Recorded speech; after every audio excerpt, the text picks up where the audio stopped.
Hello, in this video I'm going to cover another pure class DPS build that I have created for the Elder Scrolls Online. This is a Stamina Nightblade, and I've got a lot to cover in this video, so I'm going to try and go as quickly as possible, but I am going to put chapters in the video as I always do. So if you're just wanting to jump to a specific point in the video, you'll be able to do that. But let's get into the build. I'll first cover the cosmetics of the build with the Vestige Mirror add-on here, just to show you what the style is that I'm wearing in case that is something of interest to some of you. I have a Kindred's Concord hat, the Void Pitch dye, and Nightshade purple on the helmet, and then we have mostly Assassin's League on the body, other body pieces, and then I have Clan Dream Carver for the weapons. So if you want to take a screenshot or pause the video to read these, as you can see, the body pieces are Frozen Blood and Void Pitch Black. I believe you get the Frozen Blood from the Maelstrom Arena, if memory serves. I could be wrong about that, but I know definitely that the Void Pitch Black is from Vadishran Hollows. And then on the weapon pieces, in addition to those two dyes, I have Chivalric Silver. So that is the style that I have on this. So let's get into the build here. Let me just turn off the chat there so I can get into the parses that or the build that I've got going on here. I am calling this the Soul Stealer. So let's get into the build. I am a Dark Elf Nightblade, and I have the Thief Mundus Stone. The two class masteries I'm using are, of course, an Eye for Exploitation and Above and Beyond. Those are extremely powerful. This build hits really hard if you are practicing on your light attack weaving. This is going to give you some bang for your buck on this build. This hits up into the 130s, even if you're not really parsing well. So I will display that later on in the video, but the food that I'm wearing or using is Lava Foot Soup and Solstice. Then for the CP, I want to cover this in a little bit of detail because I think it's really important to talk about a very unique situation with the Nightblade. With the Above and Beyond class mastery, they have the ability to go above the critical damage cap of 155. And so in order to get to the maximum of that, I have built several things into this. And because of that, you do not actually have to slot either Fighting Finesse or Backstabber on this build because you're essentially at 152 critical damage cap. And I'm going to cover that really quickly here. I don't have it on the screen, but I'll just read you off the numbers of what I have on the build.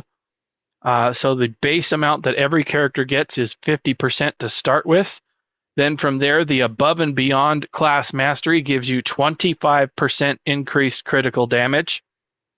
And it also increases the cap that you can have to by 30%, but it does give you 25% critical damage. I am wearing 5 pieces of medium armor, so you get 2% per piece there, so that's a total of 10. And then we have Minor Force from Barb Trap, which is going to give us another 10% critical damage. The Hemorrhage passive, which pretty much is constant on this build, you critically strike up into the 70 percentile range on this build, maybe even sometimes in the 80s.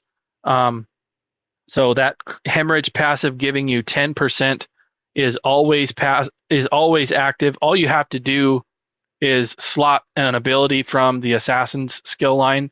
That's a common misconception that I think people misinterpret. This Hemorrhage passive, the only thing that is activated is the extra critical strike rating. That top portion there, the increased critical damage by 10%, you get that regardless of what you're doing just for slotting an assassination ability. That separation with the paragraph there is the second condition. They're not joined. They're separate. They're not collective. So that's a really important thing to understand. All you have to do is slot a assassination skill and you get that 10% critical damage. The increase with minor savagery comes when you critically strike. So After the hemorrhage passive, then when we are parsing, I should cover this. When we are parsing, I don't have to slot anything. Then you get major force from this target dummy that will also be inflicted with minor brittle. So major force is 20%, minor brittle is 10%, and then as you can see, there's also the flame element from elemental catalyst, which accounts for another 5% critical damage. And then I am wearing these, as you can see on the screen there, the perfected Mora's Scribes Thesis.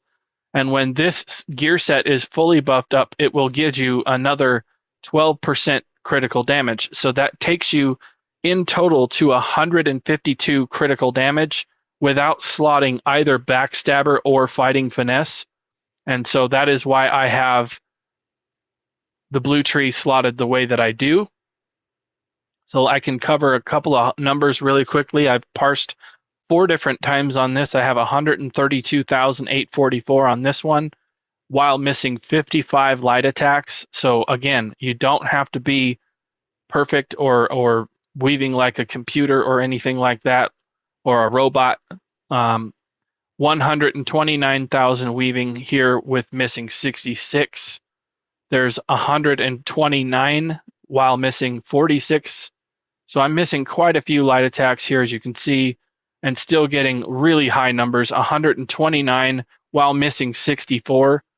This is really a really strong build for single target especially. So let's get into the build here. We'll cover the CP. Before we proceed, I have Wrathful Strikes increasing just standard damage by 205. Weapon and spell damage. Deadly Aim increases your single target damage by 6%. And then we have Master at Arms increasing your direct damage by another 6%. And then Exploiter, when the enemy is off balance, you're going to gain a 10% increase to damage. Really important to slot that on the dummy if you're parsing, because off balance is kept all the time. If you are in a group running this build, you're probably going to want to look at slotting Fighting Finesse, because you may or may not have good uptimes with minor brittle or major force in your group. So that would be something to pull Exploiter off for, because if you don't have good uptimes on off balance, then you're just not going to have that be a valuable CP to have on there. As always, I have the red tree and the green tree pretty much the same as always for parsing: Boundless Vitality, Fortified, Rejuvenation, and Celerity for the increased 10% movement speed. Then the green tree, I just leave these alone unless I'm doing criminal activities. Steed's Blessing, Master Gatherer, Gifted Rider, and War Mount. Those all do not affect your PvE performance, other than in between ad pulls you'll get movement speed for the Steed's Blessing CP being on. Anyway, let's get into the gear pieces here. As always, I have all Divine's gear. A little bit different situation on this build. I had to run 2 light pieces of armor due to the Mora's Scribe Thesis gear pieces being on the body more than normal. And we all have, they're all stamina glyphs on there, so I don't have to overly cover that. They're all Divines, all stamina glyphs. The jewelry is all bloodthirsty, all increasing physical damage. I have 2 charged front bar daggers, one with flame enchantment, the other with poison. And then the back bar greatsword is always infused weapon damage. So now I will cover where those gear pieces are specifically. But first I'm going to cover the skills on the front bar. I have Shadowy Disguise from the Shadow skill line. This will increase your damage done by 10% to monsters for 10 seconds. So this is a really important buff to keep up. And then we have Relentless Focus. This gives you stacks that you can fire off once it gets to 4. And then it also gives you Major Prophecy and Savagery on either bar while you slot it. Then we have Surprise Attack. This is the spammable from the Assassination skill line.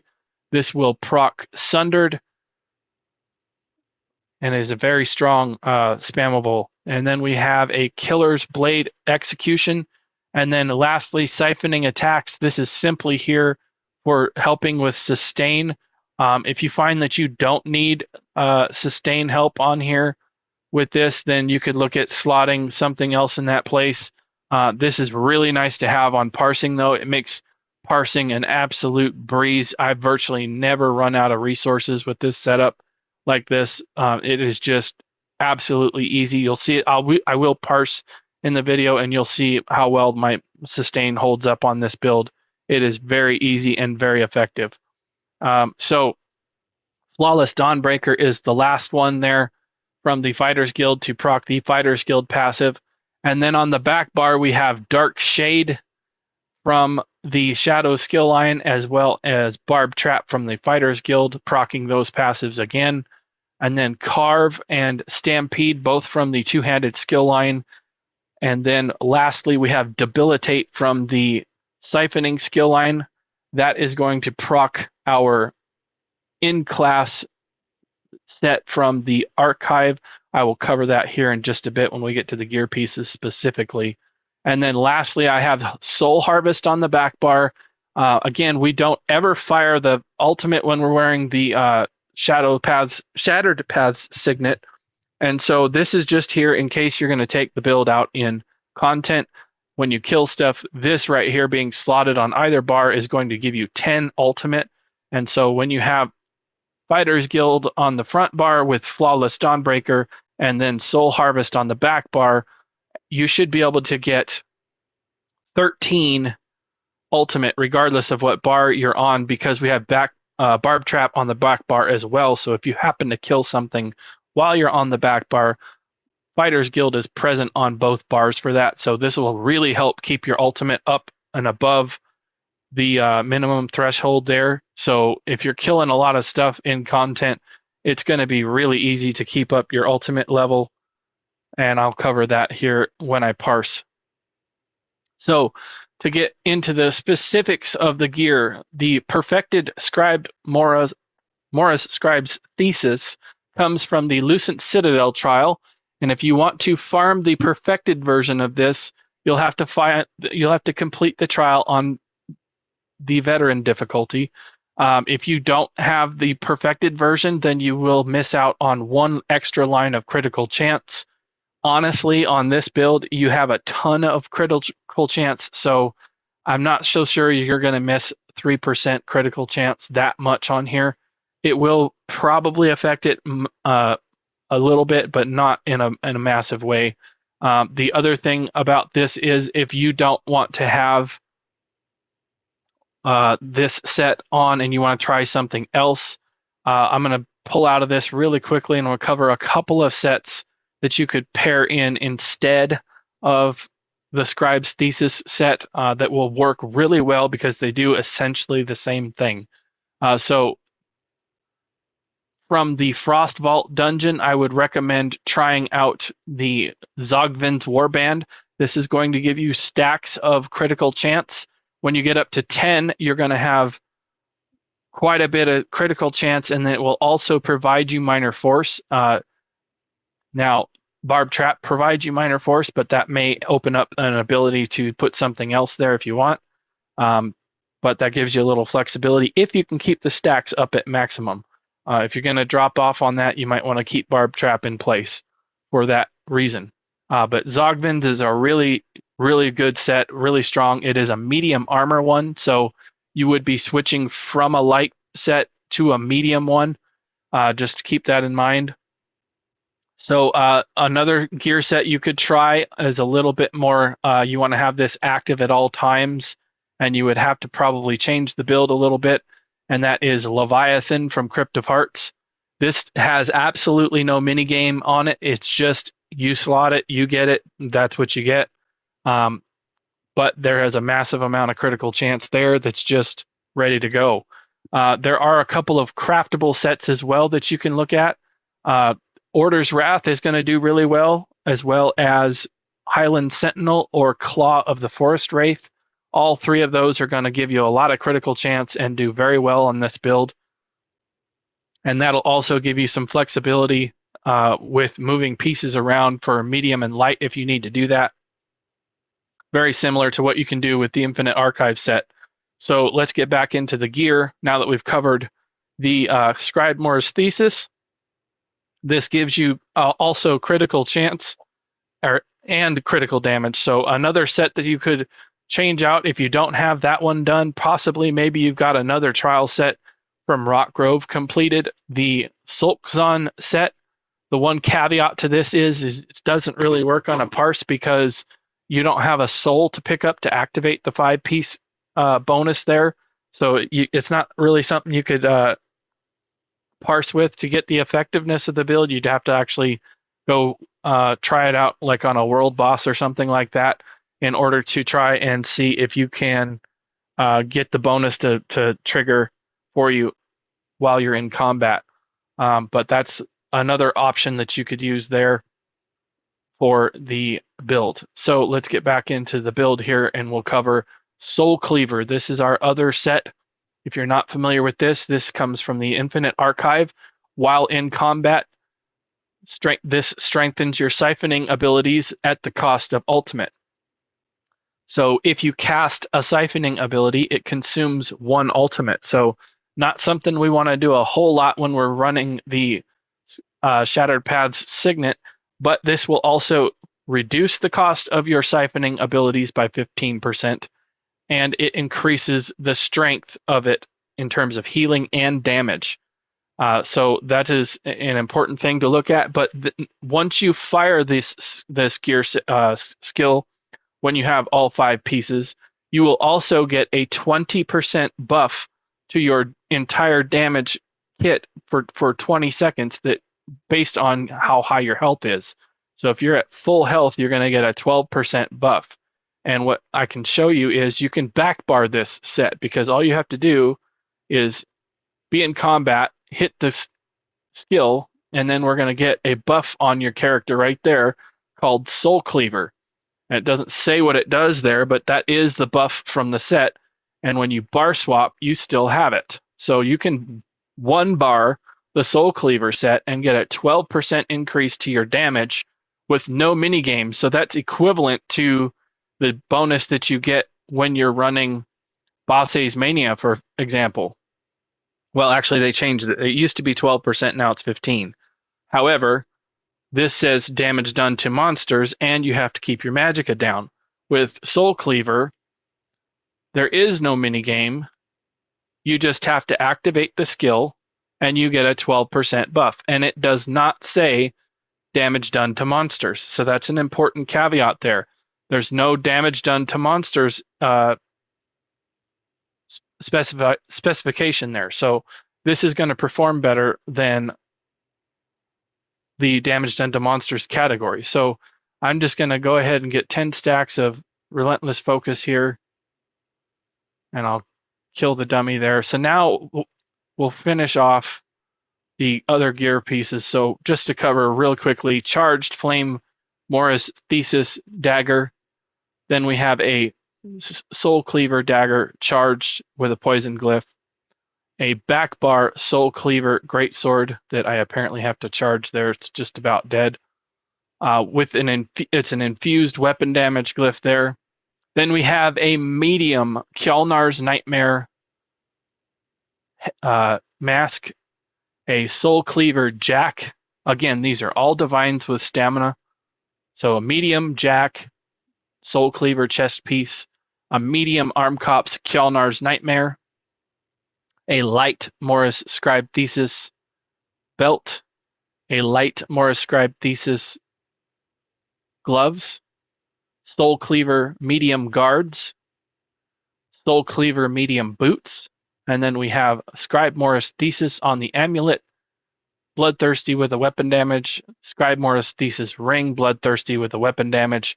I highly recommend if you are building with perfected trials gear, put those pieces on your jewelry because they are automatically golded out if you have the perfected versions. That will save you chromium on your build rather than having to go buy it on traders or farm it overland or spend the chromium that you already have. You can save it for something else. You don't have to use chromium on this build if you build this way, because also, lastly, the mythic already comes golded out. So you don't have to build with chromium if you do it this way. That has to be the perfected trial gear, though, and so just keep that in mind. And of course, not all trials gear that is perfected, unfortunately, doesn't come that way. If you're using, I believe it's Cloud Rest, it doesn't have gold value, unfortunately. So Shattered Paths Signet Bloodthirsty with the weapon damage is the last piece of gear there. So now we're going to cover a Parse, just to show you what the build looks like. I will start off by popping my weapon power potion. That is the potion I'm using to keep my major brutality and sorcery buff up. So I'll just pop my potion, light attack, slam in with the stampede, slam in with the debilitate, and I'm going to get the back bar skills going and my carve, and then I'm going to try and just get the timing of my light attacks to coincide with when the numbers are changing on the timer here. I'm going to do my best to kind of keep time while I'm talking, but it is kind of difficult to do. So as you can see, I'm just trying to get the sequence down.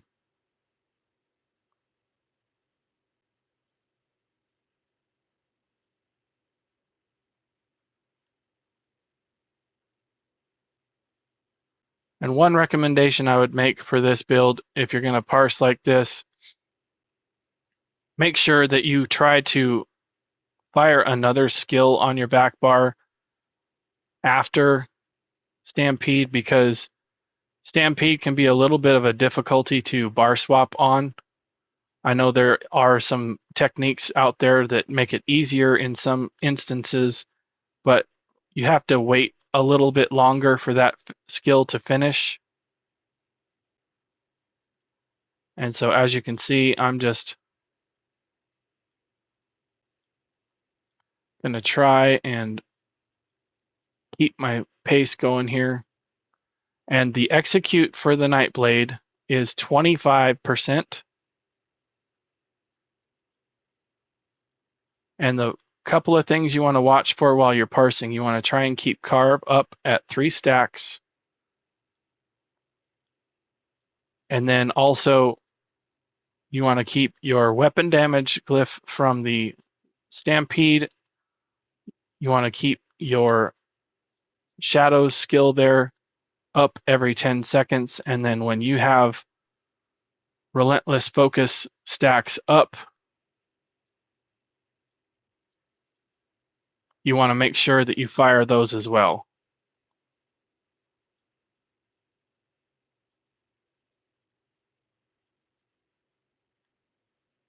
All right, so we're just about into execute now. We're going to execute because we're at 25%. Going to try and keep everything else active as we can. And I would recommend just reapply stuff on your back bar while you're back there, just so you don't have to go back again as often. And if you're back there, just reapply, like I said, while you're back there to make it so you don't have to go back there in execute. Just take care of it. Okay, so now, as you can see, I got 115 that time while talking. I probably missed a truckload of light attacks. Yep, 99. While talking, I still did 115,000, just to cover the damage that you're getting from certain things on the build here. Surprise attack is doing a lot of work here. Killer's Blade, Stampede is doing a lot. Relentless Focus. I've gotten Kjalnar's Nightmare. Didn't do a whole lot there because I missed a lot of light attacks. But as you can see from the numbers, when it does fire, it does hit quite hard. So some of the other, we'll look at the, that's just a 3-second goover. 13 seconds there. We'll look at the very first one just to show you what the damage looks like on a more optimal parse. Very strong numbers for a lot of these skills. Sundered comes in here at 1.2 and then burning 1.1 million. So two status effects there hitting really hard. And then we have Kjalnar's doing 5% damage on this. Poison doing 1 million itself. So there's a lot of status effect damage coming in if you collectively take in account all of them.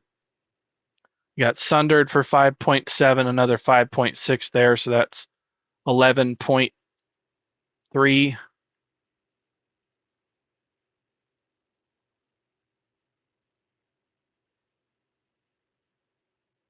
Another 5% just about from Poison. Another 4% from Overcharged. 3 from Hemorrhage. 1.5 from Diseased, and then Concussion and Chilled are down here at the bottom. But collectively, you're getting a lot of damage from your status effects on this build thanks to the Shattered Paths Signet. It's not as upfront as some of the other builds I've done, like the Warden, where Chilled was number 1, and on the Sorcerer build that I did, where Concussion was number 1. But the Nightblade toolkit is extremely strong this patch, and it's really hard to get ahead of some of these damaging skills that it's doing. So this is a really effective build. Like I showed, there are strong parses on here that I've done when I'm not talking, and I'm able to do that a little bit better. But I'm going to end the video there. If you thought this video was helpful or interesting, please consider liking the video and subscribing to my YouTube channel. I have a very large catalog on my YouTube channel. If you go to my YouTube channel and you go to the created playlists, you'll be able to see how I have everything organized by subject there. I have companion videos organized into one playlist, a beginners folder, essential add-ons, overall set overviews, farming guides, crafting guides, DPS, overall general guides, healer guides, tanking guides, all kinds of stuff. Check them out, see if there's anything there that you're interested in. Thank you again for watching, and I will see you in another video. Bye.